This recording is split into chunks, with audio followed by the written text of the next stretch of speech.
ಅಪ್ಪಯ್ಯ ಅಂತ ಕರೆದು ನನ್ ಬಾಯಿ ನಾನೇ ಕೊಲಸ್ ಮಾಡ್ಕೊಳ್ಳಿ. ಎದ್ ಬಂದು ಊಟ ಬಡಿಸು. ಬಡಿಸ್ತಾರೆ ಬೇಕಾದ್ರೆ ನೀನೇ ಕಂಡು ಹೋಗು.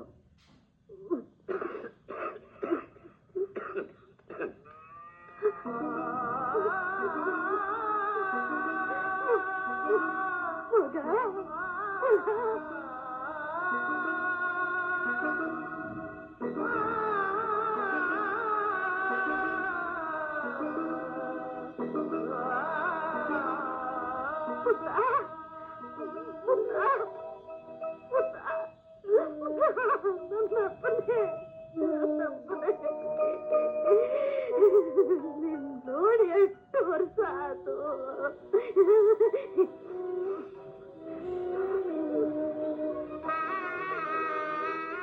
ಹೇಗಿದೆಯವ? ಚೆನ್ನಾಗಿ ಕೊಡಪ್ಪ. ನನ್ನ ಮೊಮ್ಮಗ ನನ್ನ ಚಂದ ನೋಡ್ಕತ್ತವ್ರು.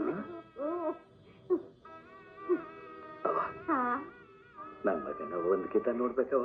ಅಯ್ಯೋ ನನ್ನ ಅಪ್ಪನೇ, ನಿನ್ನ ಮಗಿ ನಿನ್ ನೋಡಕ್ಕೆ ನಾನು ಯೋನ್ ಕೇಳ್ತೀಯೋ?